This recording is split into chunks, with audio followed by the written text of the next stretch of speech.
You're listening to the Cyberwire Network, powered by N2K.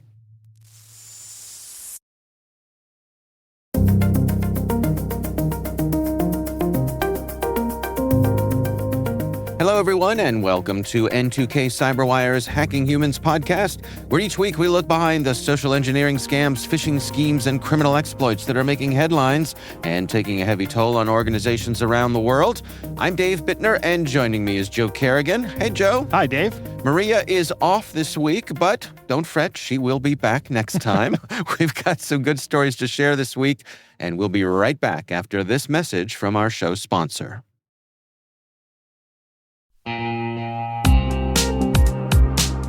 But first, a word from our sponsor, KnowBe4. Where would InfoSec professionals be without users making security mistakes? Working less than 60 hours per week, perhaps. Actually having a weekend every so often. We get it. User behavior can be a challenge. But users can also be an InfoSec professional's greatest asset once properly equipped. What do we mean by that? Well, stay with us, and in a few minutes, we'll hear from our sponsors at KnowBe4 on that very question.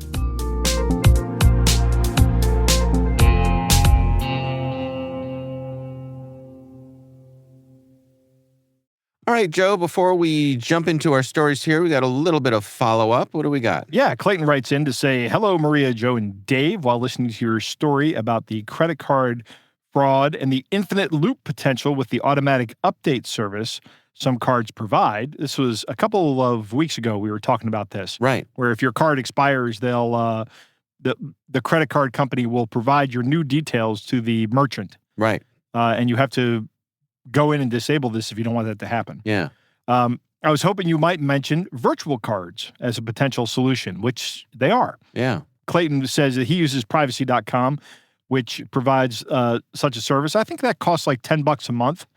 And then you can get as many virtual cards as you want. Yeah, I think there is a free tier, but is there? Yeah, there's some limit. It's been a while since I've looked at that particular one. I know we've talked about it here before in the past, and my understanding it is a legit source of virtual temporary credit card numbers. Right. I've used it. Yeah. Oh, okay. I've used the premium service. I've stopped paying for it because I just don't have the need for it. Right. But it was cool. It worked. But Clayton says he's found them very helpful in protecting himself from both malicious actors and less than forthright business practices like your never-ending Skype subscription. Right. Right. He says, as always, I enjoy the show thoroughly. I enjoy it more thoroughlier now that Maria's on board. Well, I'm sorry, Clayton. Maria's not here this week, so you just have old Dave and Joe. Right. Just going to have to be slumming with the two of us this week. But, oh, well. All right. Well, thank you, Clayton, for writing in. We do appreciate it.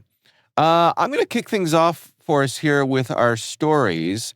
This comes from the folks over at Bleeping Computer, and it's a story by Lawrence Abrams titled, Sextortion Scams Now Use Your Cheating Spouse's Name as a Lure. Excellent. And this is the next evolution of these sextortion schemes, which we've talked about many times here. I'd say the typical one, the most well-known one at this point, is you're sitting at home minding your own business and you get a message that says, hey, I've been secretly watching what you're up to online and you should be ashamed of yourself, and I've been doing screen grabs on your computer and watching everything that you're up to, and unless you send me some money, I'm going to send it to all of your friends and family and you'll be terribly embarrassed. So yes. I'd say that's the most popular one.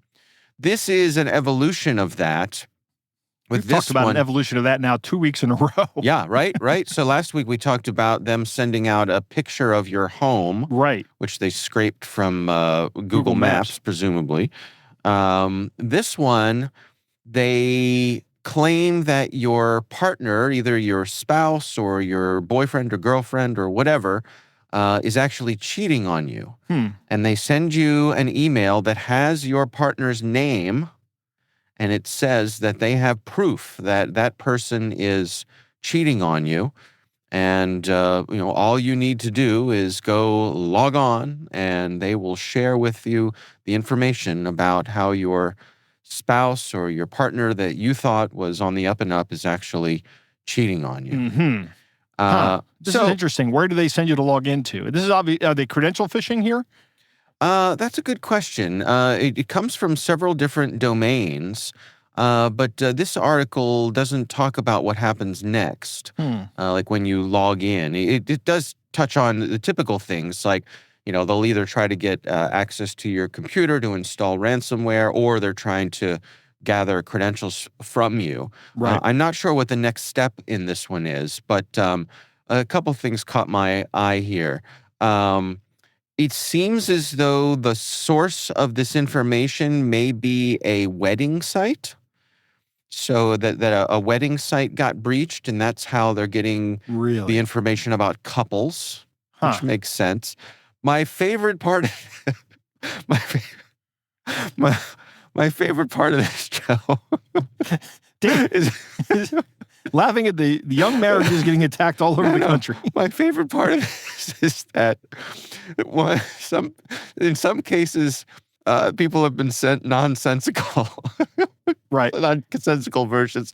In fact, one person got an email saying that their partner, Mr. Wiggles, and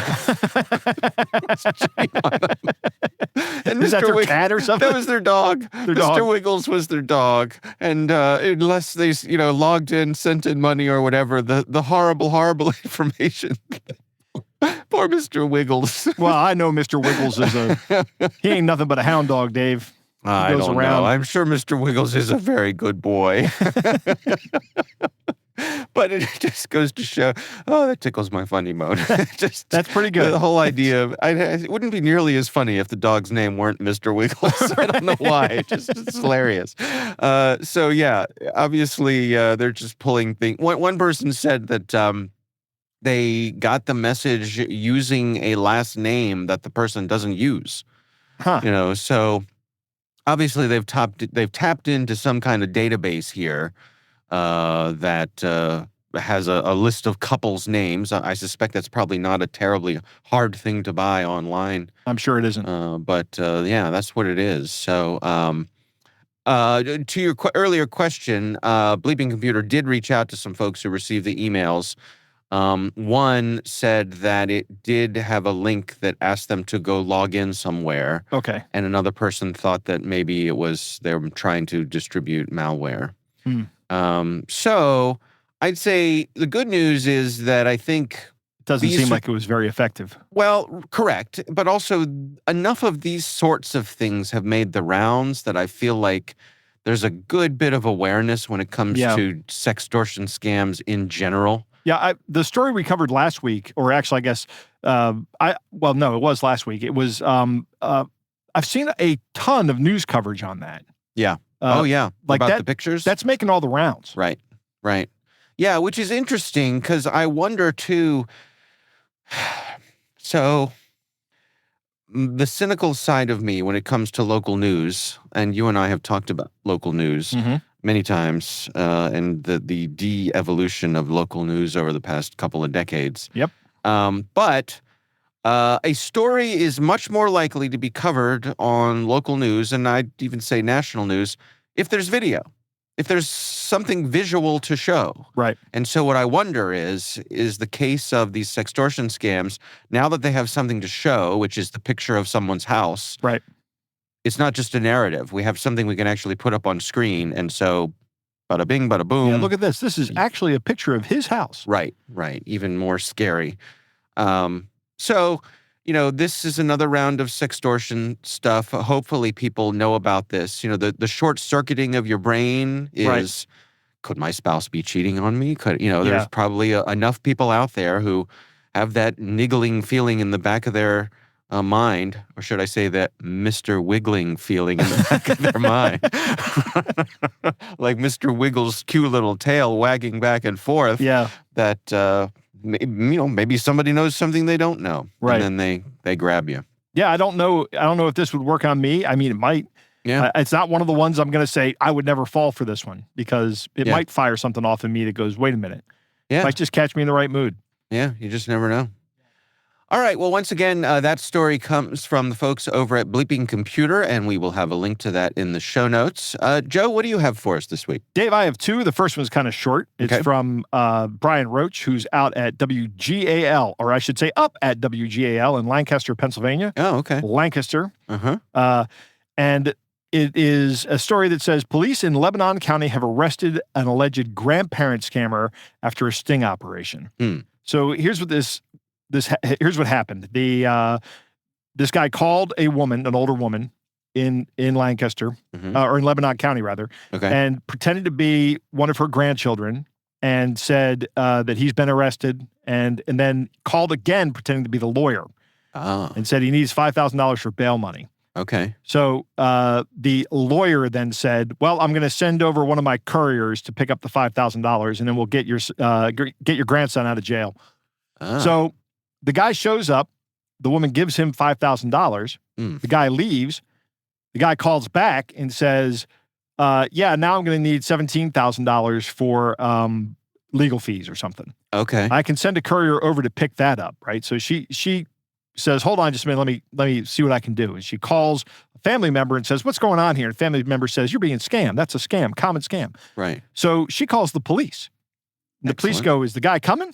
He says, and she says, yeah. He says he can come over. They say, okay, you tell him we're gonna be. You tell him to come on over and pick up the $17,000. You've got it ready. And there are two cops in the house, and this guy comes in, and as soon as he closes the door behind him, the cops come out of the woodwork from the house, and they surround the house out front. So this guy gets busted. Wow. And it looks like this is just the guy running the scam. Because when they searched his car, because he was arrested for this, they found all kinds of other information about him, about identity theft and other things of that nature. So it looks like they have caught one of these guys. So this particular scammer wasn't smart enough to hire a money mule. No, he was so not. greedy. didn't hire an actual courier. Right. Huh. He just did it himself. Why, Dave? Why spend $100 on a courier? Yeah. When you can cut out the middleman and just go do it yourself. Do 5 to 10 in the slammer. Right. Interesting. Thankfully, this guy was a dumb criminal. So. Yeah. Well, there you go. Crooks are stupid. Yes. Otherwise, they wouldn't be crooks. Right. What else you got? My next one is from The Guardian, talking about the title of the headline says, scam victims to be compensated under a labor plan to fine banks and social media platforms $50 million.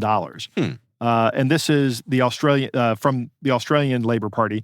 And they're talking about how banks, or this plan, if it's passed, could lead to the federal government enforcing up to $50 million fines when telecommunication companies, social media companies, and banks don't do enough to stop people getting defrauded from scammers. Okay. So one of the things they're looking at with banks is how quickly they shut down these bank accounts that are used to launder the money and get the money offshore. Because there are requirements, there are know your customer requirements that might not be being met, and there are other requirements as well in terms of anti-money laundering laws. So this is going to be more regulation on these banks if it goes through. They're also talking about social media apps being liable, and telecommunication companies, particularly with the spreading of text messages. Oh, interesting. So I wanted to get your thought on this. See what you thought about it, and see if this is good. We had somebody write in a while ago that said if you start fining banks for this stuff and making banks pay for this kind of stuff, it's just going to increase the cost to the consumer, which it might, or which it will. Yeah. There's not a might about it. That's 100% correct. Right. But particularly with the banks and the issue of not shutting down these mule accounts fast enough, there's got to be something that can be done about this from a logistics standpoint, right? Yeah. About how that money moves and about, where that money stays and for how long it stays before it gets shipped out. We had a story maybe a year ago about a guy who was buying a house and got scammed out of a large amount of money right at the time of settlement. He just wired like $500,000 somewhere and then didn't check on it.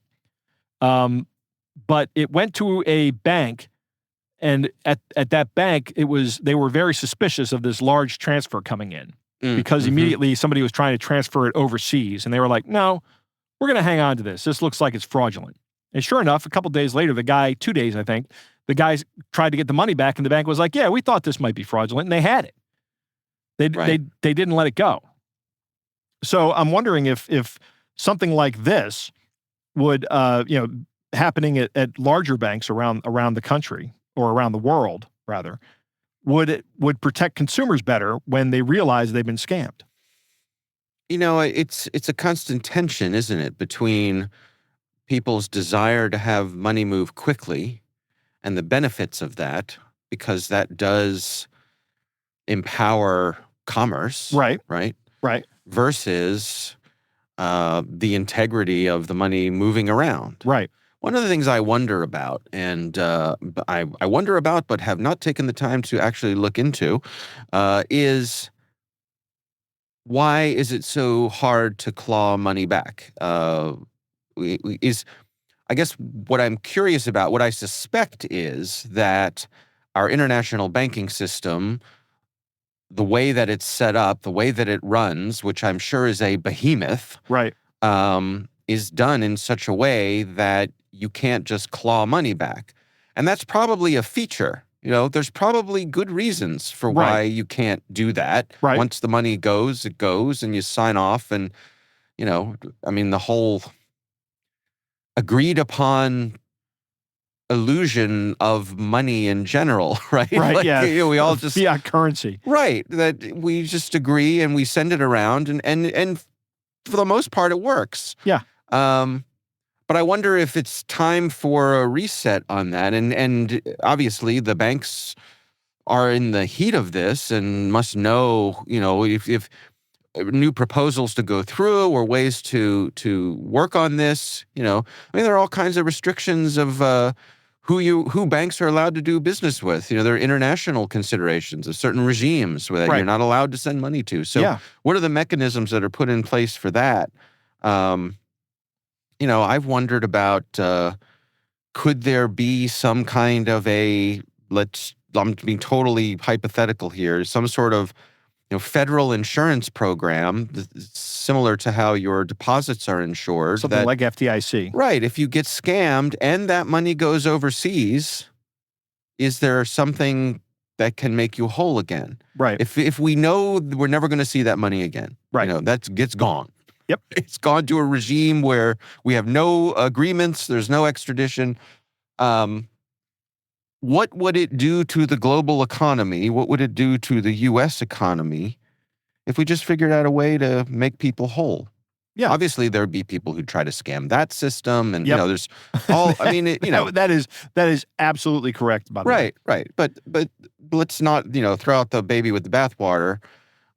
It seems to me like all of these scams are accelerating at such a rate that we can't do business the way we always have, because the rate of scams is just going up. And the ability for people to do this internationally. Yeah, absolutely. And also we have, enabling technologies like cryptocurrency, which superpowers there's nothing you're ever going to do about cryptocurrency.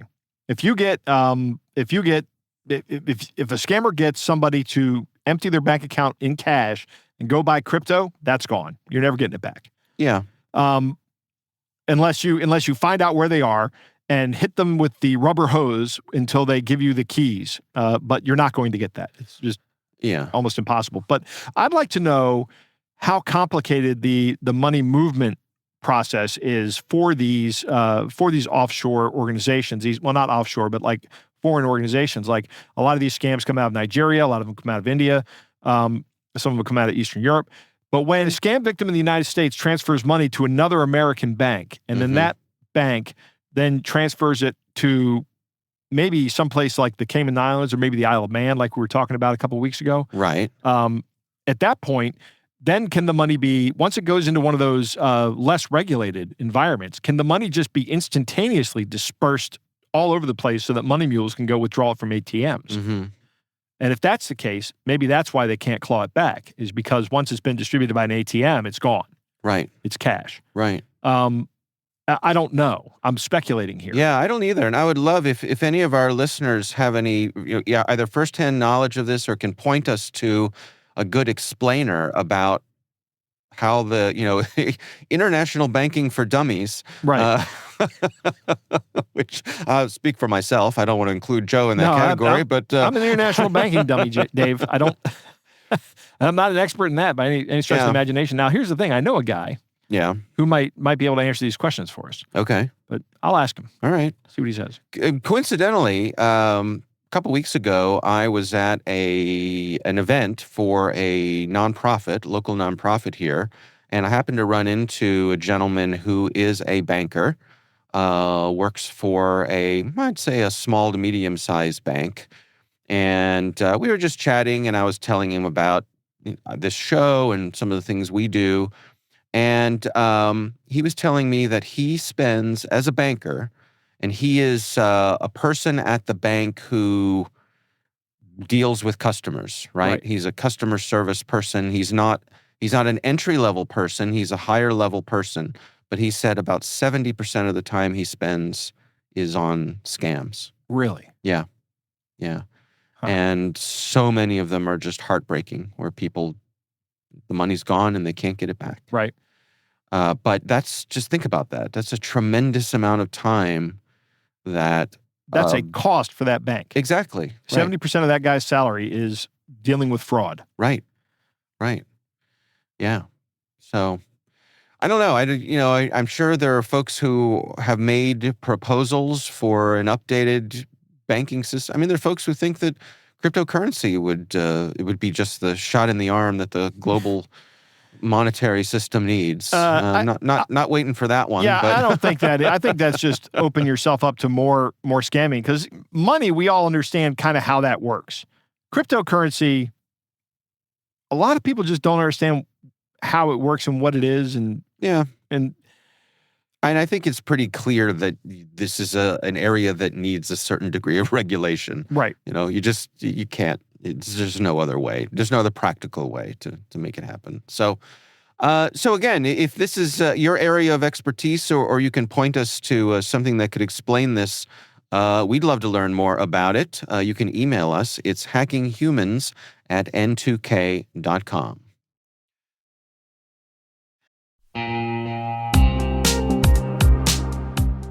We were talking about making users into an asset for security professionals.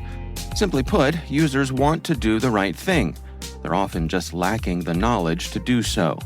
That's one of the reasons KnowBe4 has released Security Coach, a real-time security coaching tool that takes alerts from your existing security stack and sends immediate coaching to users who've taken risky actions.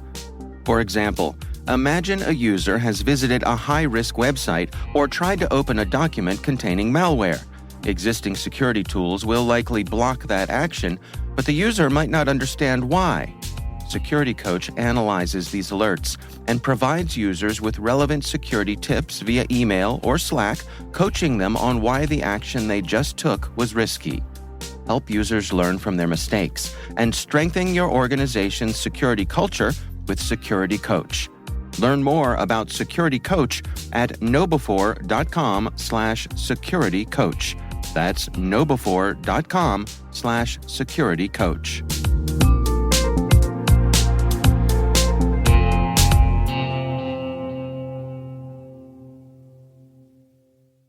All right, Joe, it is time to move on to our catch of the day.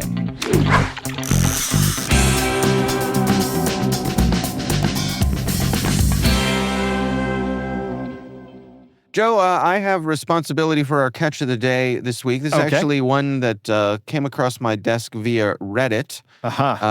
And this is someone got reached out to for a job opportunity. I will play the part of the person reaching out. All right. You can play the person who got reached out to. Right. All The less reading I have to do, the better. So I will start out here, and it says, "Hi, trust you're doing good. I saw your interest comment in the job group. Are you interested in working online for me for a pay of $500 per week through any method you want? Thanks." Yeah, but is it legit? Yes, it's Thanks for getting back to me. I'm a realtor in the USA looking for a freelancer that can post houses for rent. All you have to do is just to post house for rent on Facebook Marketplace. I will be the one to send you all the house details, so you don't have to worry about that. After posting, you'll get responses from interested people. They will send you their contact information. Then I will take it from there. That's all. Also, I know it sounds like something I can do myself, but I have quite a number of houses for rent right now, and I need an assistant. $500 weekly payment through any method you like. No specific working hours. Just make sure you respond to interested clients on time, and this is more like a freelance job. It doesn't affect your other job. Please feel free to ask any questions. Ooh, when can I start? Also, how will I be paid? All right. Anyway, so it goes on from there, but Right. this is the interesting part. So, Joe, this ties into a scam we've talked about before. Right. This is the other end of one of those scams. Yeah. So this is a scammer. He's trying to get somebody to post these listings so that he can then scam other people on Facebook with these fake rentals. Right. So they're taking advantage of someone's legit Facebook account, basically. They're buying access to someone's legit Facebook account. Right. And they're willing to pay this person $500. Right. I don't know if that happens. I don't know if this person also gets scammed out of their time. Mm-hmm. I don't know how liable they'd be if these turned out to be fraudulent. Fraudulent. Somebody loses money due to fraud. Right. And then somebody comes knocking to your door going, are you Bob Johnson? Right, right. Yeah, because you posted this fake ad on Facebook. I was told to do that by this guy. Well, that account's gone now. Right. And you're left holding the bag, Bob So Johnson. how are we going to settle this, Bob? Right. Right. Yeah. And I'd say at the very least, you're probably going to lose your Facebook account. Right. You might be out because I'd be very surprised if anyone actually gets the $500. Yeah, that would be this. shocking to me. Scammers generally are not. I just don't think they're going to be a generous lot. No, and I suspect the churn on this must be tremendous. It's sure. quick hit. How many people use Facebook? Millions. All Billions. of them. Yeah. All of them. Yeah. Right. Yeah. Interesting. All right. Well, keep an eye out for these sorts of things. If somebody is trying to make use of your account on any of the social media platforms, that is most certainly a scam.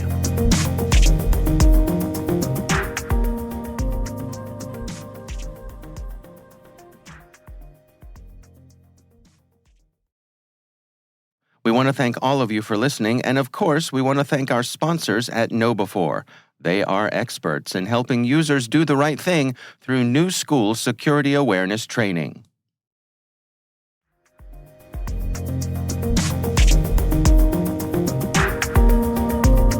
All right, well, that is our show. We want to thank all of you for listening. We'd love to know what you think of this podcast. Your feedback ensures we deliver the insights that keep you a step ahead in the rapidly changing world of cybersecurity. If you like our show, please share a rating and review in your favorite podcast app. Please also fill out the survey in the show notes or send an email to hackinghumans@n2k.com. We're privileged that N2K Cyberwire is part of the daily routine of the most influential leaders and operators in the public and private sector, from the Fortune 500 to many of the world's preeminent intelligence and law enforcement agencies. N2K makes it easy for companies to optimize your biggest investment, your people. We make you smarter about your teams while making your team smarter. Learn how at n2k.com. This episode is produced by Liz Stokes. Our executive producer is Jennifer Eiben. We're mixed by Elliot Peltzman and Trey Hester. Our executive editor is Brandon Karpf. Peter Kilpie is our publisher. I'm Dave Bittner. I'm Joe Kerrigan. Maria will be back next week. I didn't put the and in there. Thanks for listening, everybody. We'll see you soon.